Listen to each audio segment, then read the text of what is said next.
Captain Jake Morrison had been hauling cargo across the galaxy for 15 years, and in all that time, he'd never seen an alien customs officer literally faint at the sight of condiments. But here we are.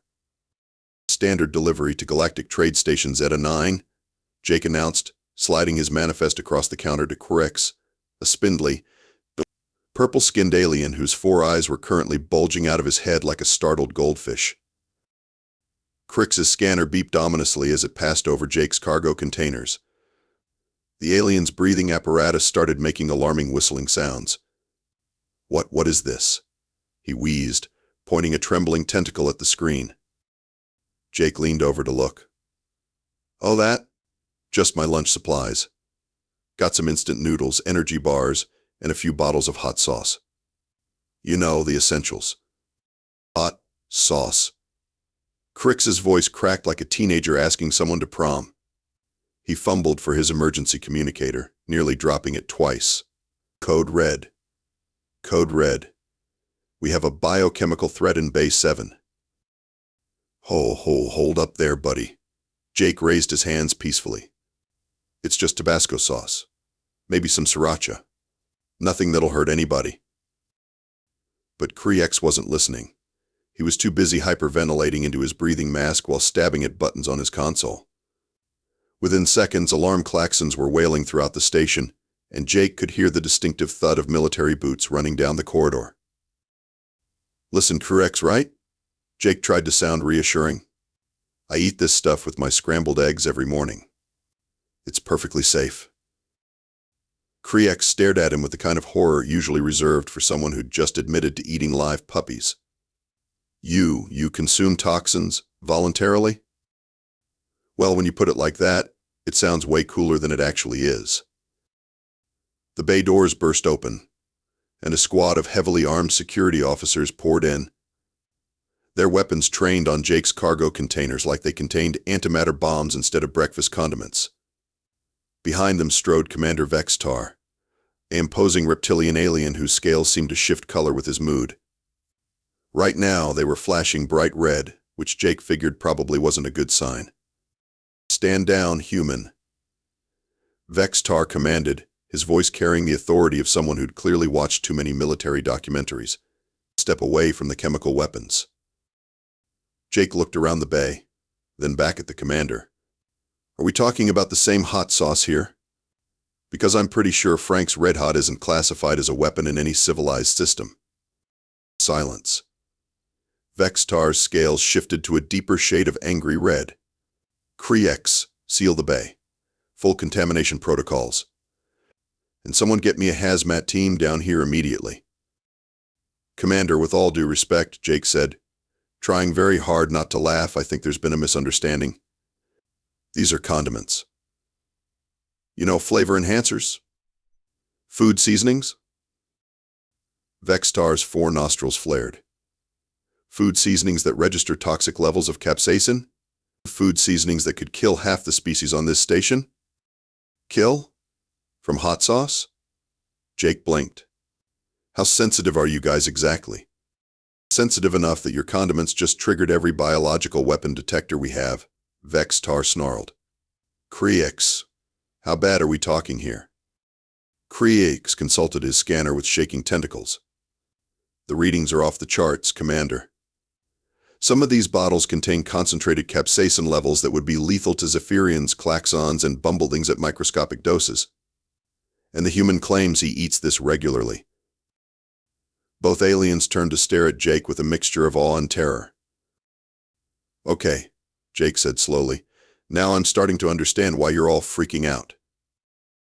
The interrogation room was standard galactic government issue, which meant it was beige, uncomfortable, and had that special kind of lighting that made everyone look like they were dying of a rare disease. Jake sat across from Commander Vextar, who was consulting what appeared to be a very thick manual titled Dealing with Biochemical Threats and Other Unpleasant Situations. "Let me get this straight," Vextar said, his scales now a nervous shade of green. "You willingly consume substances that would kill most known life forms, and you do this for pleasure?" "Well, I wouldn't say pleasure exactly," Jake replied. "More like it makes my food taste better." Adds a little kick to it. Kick. Vextar repeated the word like it was a foreign concept, which Jake realized it probably was. The door slid open, and a human woman in a lab coat walked in, looking like she'd rather be anywhere else in the galaxy. She had the tired expression of someone who'd been pulled away from important work to deal with bureaucratic nonsense. Dr. Melody Park, xenobiologist. She introduced herself, settling into the chair next to Jake. I was told you needed a weapons expert? Weapons expert? Jake raised an eyebrow. Mel, what have you been telling these people? Nothing. I study alien biology, not weapons. She turned to Vextar. Commander, I think there's been some confusion. I'm not qualified to analyze military hardware. The human claims these are food additives, Vextar said, sliding a sample bottle across the table. But our sensors indicate they contain concentrated toxins. Melody picked up the bottle and read the label. Commander, this is Louisiana hot sauce. It's literally made from peppers and vinegar. Peppers. Vextar's manual didn't seem to have a section on peppers. What manner of biological weapon are peppers? They're not weapons, Melody explained patiently. They're vegetables. Well, technically fruits. But that's beside the point. Humans have been eating them for thousands of years. Impossible, Vextar declared. Our analysis shows that even minimal exposure to this capsaicin compound would cause immediate cellular breakdown in most species. Jake leaned forward. Most species, but not humans? Apparently not.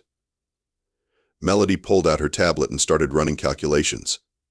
Commander, may I see your biological scan results? Vextar reluctantly shared his data, and Melody's eyes widened as she scrolled through the readings. Oh my.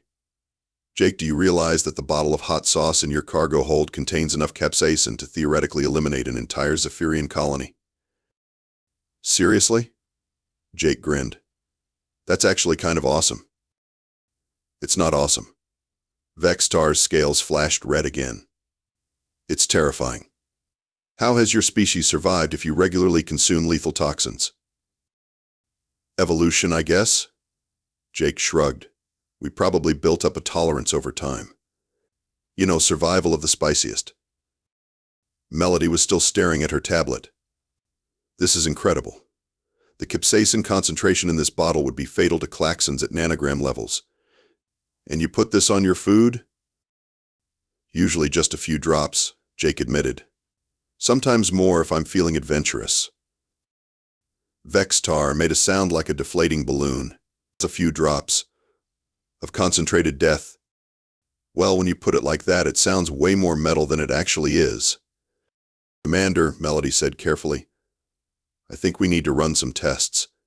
With proper safety protocols, of course. Absolutely not, Vextar stood up abruptly. I'm not authorizing any experiments with biological weapons. But it's not a weapon, Jake protested. Look, how about this? I'll eat some right now, prove it's safe. Both aliens recoiled like he'd just offered to juggle Lev grenades. You want to consume the toxin? Here? Now? Vextar's voice went up an octave. Sure. Got any crackers?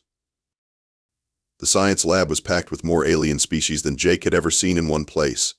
Word had apparently spread throughout the station that a human was about to voluntarily consume lethal toxins, and everyone wanted to witness either a scientific breakthrough or a spectacular death.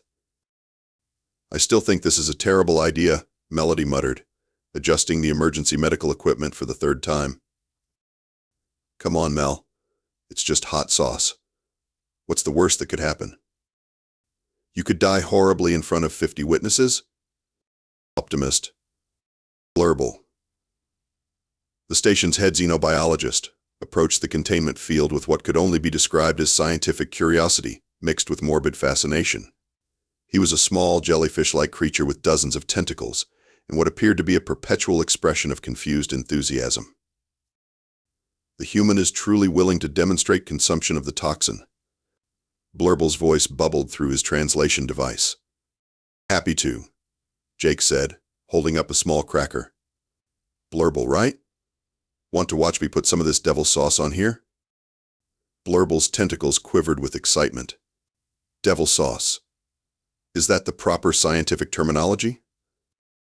Close enough. Jake opened the bottle of hot sauce and half the aliens in the room took a step back. The other half leaned forward, apparently torn between terror and fascination. Fascinating, Blurble murmured. The human shows no signs of distress despite proximity to the concentrated capsaicin. That's because it's not dangerous to humans, Melody explained. Our species has receptors that can handle capsaicin without permanent damage. Remarkable adaptation, Blurble said. But surely the human will show some reaction to consumption? Jake drizzled a modest amount of hot sauce onto his cracker. Oh, I'll definitely react. That's kind of the point. He took a bite. The reaction was immediate and spectacular. Not from Jake, who simply chewed thoughtfully and swallowed, but from the assembled aliens. Several Zephyrians fainted outright. A group of klaxons started making high-pitched keening sounds. 3 bumblethings evacuated their bowls in terror. How do you feel? Melody asked, scanning Jake with a medical tricorder. Pretty good. Could use a little more heat, actually. More heat? Blurble's tentacles were now vibrating so fast they were creating a small breeze. The human desires additional toxin? Well, this is just mild sauce. I've got some ghost pepper stuff in my cabin that'll really wake you up. Ghost pepper. Vextar repeated faintly. The human consumes spectral vegetation. Not spectral. Just really, really hot. Blurble, apparently overcome by scientific curiosity, extended one delicate tentacle toward the cracker. Perhaps a microscopic sample for analysis? Blurble. No, Melody warned. Even a tiny amount could be dangerous. But it was too late. Blurble's tentacle brushed against a microscopic droplet of hot sauce that had fallen from Jake's cracker. The effect was immediate and alarming. Blurble's entire body began flashing colors like a malfunctioning disco ball. His tentacles writhed in apparent agony, and he started emitting a sound like a dying bagpipe. Medical emergency. Melody shouted, rushing to Blurble's aid. I need neutralizing agents and a full biological stabilizer. Is he going to be okay? Jake asked, genuinely concerned. He'll live, Melody said, administering some kind of injection. But he's going to be very uncomfortable for a while. Blurble's flashing slowed to a more manageable strobe effect. Incredible, he wheezed. The burning sensation is unlike anything in recorded xenobiology. How does the human tolerate such agony? Agony? Jake looked confused. Dude, you barely touched a drop. And that was the mild stuff. Mild? Vextar's scales had gone completely white. Commander to all stations. Priority alert. The human possesses chemical weapons of varying potency. The substance he classified as mild nearly killed our head scientist. But I didn't even use the good stuff yet, Jake protested. The room fell silent except for Blurble's occasional whimpers. There's more potent versions? Melody asked weakly. Oh yeah, Carolina Reaper sauce, ghost pepper extract, something called D-bomb that I'm pretty sure is technically a war crime. By now, news of the incident was spreading throughout the Galactic Communication Network. Jake Morrison, humble space trucker, had just become the most feared human in known space. The Galactic Council chamber looked like the United Nations, if the United Nations had been designed by someone who'd only heard about architecture through a fever dream. Representatives from hundreds of species sat in a vast amphitheater, all of them currently staring at Jake like he was a walking apocalypse. Order. Order. Ambassador Sleepnog banged his gavel with one of his 6 arms while trying to maintain dignity despite looking like a cross between a starfish and a filing cabinet. We are here to address the human spice threat. Jake leaned over to Melody, who was sitting beside him at the defendant's table. The human spice threat? Really? That's what they're calling it? Could be worse, Melody whispered back. I heard some of the Zephyrian news outlets are calling it the capsaicin catastrophe. That actually sounds cooler. Representatives of the Galactic Council, Sleepnog continued, his voice carrying the authority of someone who'd clearly been practicing this speech in the mirror. We face an unprecedented situation. The human species has been consuming biological toxins for recreational purposes. A murmur of horror rippled through the chamber. The Klaxon delegation started their nervous clicking sounds, while the bumblings huddled together like they were planning a group evacuation. Furthermore, Sleepnog raised his voice. Preliminary investigations suggest that humans transport these toxins freely throughout galactic space, but with no apparent awareness of their lethal nature. Excuse me, Jake stood up, but I'd like to point out that we're not doing this maliciously. We literally just want our food to taste good. Taste good? The Zephyrian representative's translator couldn't seem to process the concept. You consume pain for flavor enhancement? Well, when you put it like that, it sounds way more hardcore than it actually is. The human admits to consuming pain, Sleepnog declared dramatically. What manner of species thrives on self-inflicted suffering? The awesome kind? Jake suggested. Melody elbowed him, not helping. The facts are clear, Sleepnog continued. Human cargo ships routinely transport substances that could eliminate entire colonies. Their food storage areas are essentially mobile chemical weapons depots. Okay, that's a little dramatic, Jake said. I mean, yes, technically my lunch could probably take out a small city, but it's not like I'm planning to use it that way. The chamber erupted in panic. Several delegates started demanding immediate quarantine of all human vessels. Others called for complete evacuation of any system with human presence. Wait, Melody stood up, trying to restore order. If I may address the council? The human scientist wishes to speak, Sleepnog announced. Though I warn you, she may also be contaminated with toxins. I'm not contaminated, Melody said patiently. I'm just trying to explain that this is a natural part of human biology. We've evolved to tolerate capsaicin. Evolved? The bumblething delegate's voice was barely above a whisper. You've weaponized your own digestive system? Not weaponized. Adapted. It's actually quite common in nature. Common? Sleepnog's 6 arms were waving frantically. What other lethal substances do humans consume? Melody looked uncomfortable. Well, there's caffeine, which is technically a pesticide. And alcohol, which is literally poison. Oh, and chocolate contains theobromine, which is toxic to most mammals. The humans consume pesticides and poison voluntarily. The Klaxon representative's clicking reached a frenzied pitch. And they feed chocolate to their offspring, Jake added helpfully. Kids love that stuff. They poison their own children? Sleepnog was now flashing colors that probably weren't healthy. This is worse than we thought. Emergency motion for immediate containment of all human-occupied systems. Seconded. Came voices from around the chamber. Wait, Jake stood up again. Look, I get that this is weird from your perspective, but we're not actually dangerous. We're just built different. Built different, Sleepnog repeated slowly. The human claims their species is constructed for toxin resistance. Exactly. We're like the honey badgers of the galaxy. Honey badgers? Earth predator. Doesn't care about much, eats whatever it wants, occasionally fights things 10 times its size just for fun. The council chamber fell silent as hundreds of alien minds tried to process this information. The humans are galactic honey badgers, someone whispered.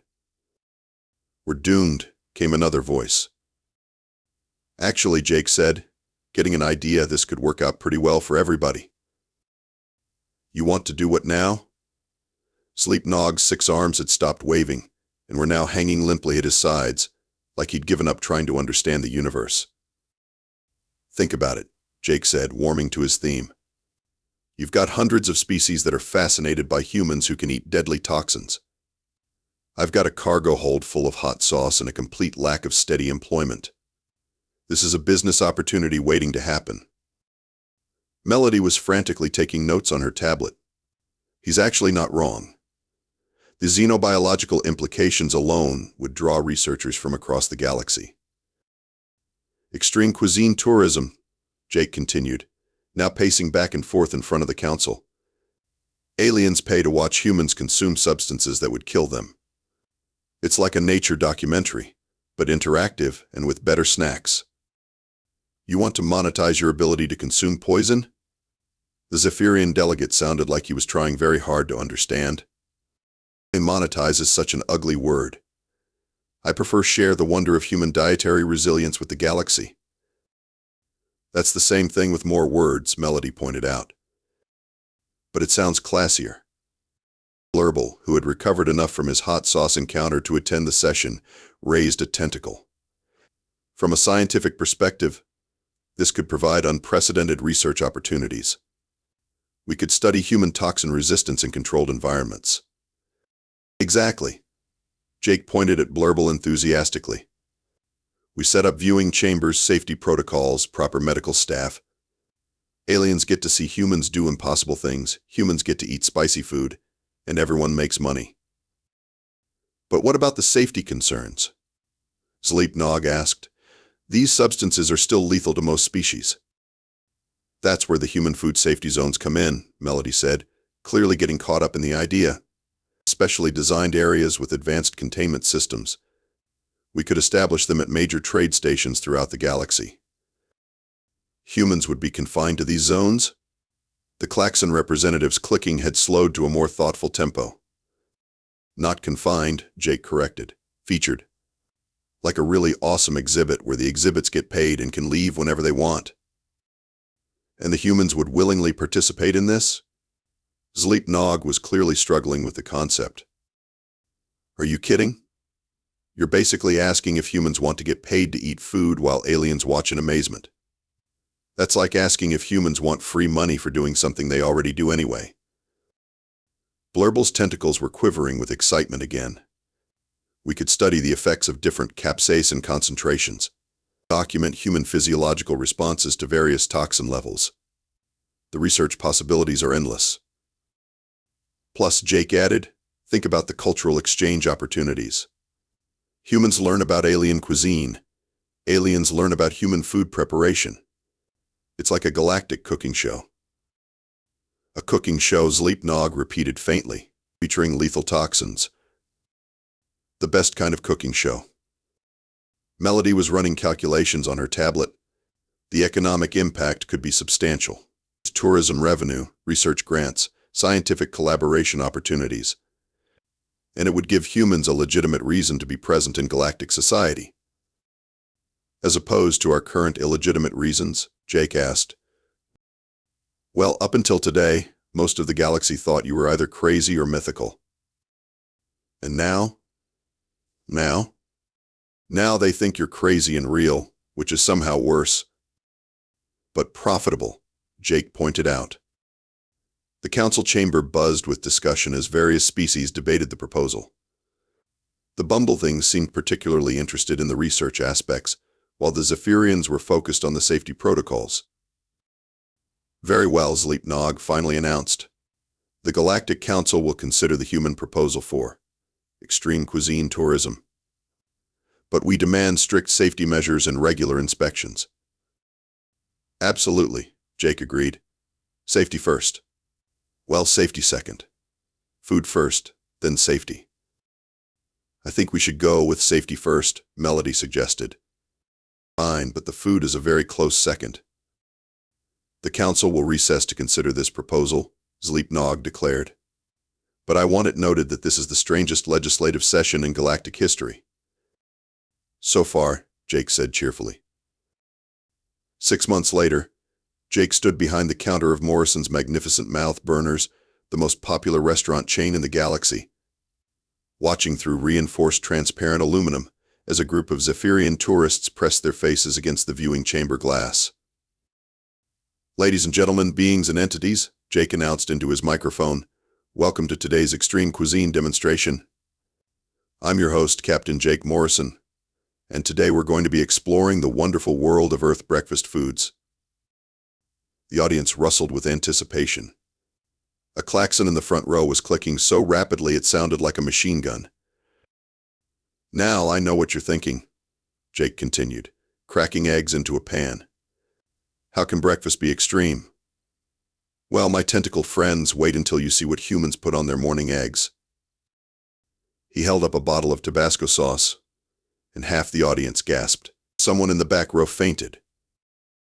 This little beauty contains concentrated capsaicin, which, as you all know by now, is technically a neurotoxin. But to humans, it's just a delightful way to wake up in the morning. Melody walked up to the chamber, wearing her official human food safety supervisor badge. "How are you feeling today, Jake?" "Excellent, Dr. Park. Ready to consume some delicious toxins." "And you're experiencing no adverse effects from yesterday's ghost pepper challenge?" "None whatsoever. Though I did sweat more than usual, which was fun." The audience murmured in amazement. The ghost pepper challenge had become the most popular event in the galaxy, but with aliens traveling from hundreds of light years away, just to watch a human eat something that could theoretically kill a small moon. "Today's breakfast demonstration will feature multiple toxins," Jake announced, adding hot sauce to his eggs. "We've got capsaicin from the peppers, caffeine from the coffee, and theobromine from the chocolate chip pancakes." A bumbling in the audience made a sound like a deflating balloon. "Multiple toxins simultaneously?" "The best part of a balanced breakfast," Jake confirmed, taking a bite of his eggs. That's the good stuff." The audience watched in horrified fascination as Jake consumed his breakfast, occasionally pausing to explain the various chemical compounds he was ingesting. By the time he finished his coffee, 3 more aliens had fainted, and the klaxon delegation was clicking so fast they were creating a small windstorm. "And that concludes today's demonstration," Jake announced. "Don't forget to visit the gift shop, where you can purchase safely sealed containers of human food products for your own research purposes. Remember, do not open these containers without proper hazmat equipment." As the audience filed out, chattering excitedly in 17 different languages, Melody joined Jake in the main chamber. "Good show today," she said. "Though I think you might have overdone it with the habanero pancakes. Worth it for the reaction when I told them I was planning to eat ice cream for dessert. Speaking of which, the Galactic Health Authority wants to classify ice cream as a controlled substance. Apparently, the combination of dairy proteins and freezing temperatures is considered a form of self-harm by most species." "Really? Ice cream?" "Really. They're particularly concerned about the chocolate chip varieties." Jake shook his head in amazement. 6 months ago, I was just a guy hauling cargo across the galaxy. Now I'm apparently the most dangerous being in known space, because I like my food to have flavor." "And you're rich," Melody pointed out. "Don't forget that part." "True. Though I still don't understand why the Galactic Council gave humanity most feared species status just because we eat spicy food." "Feared and respected," Melody corrected. "There's a difference."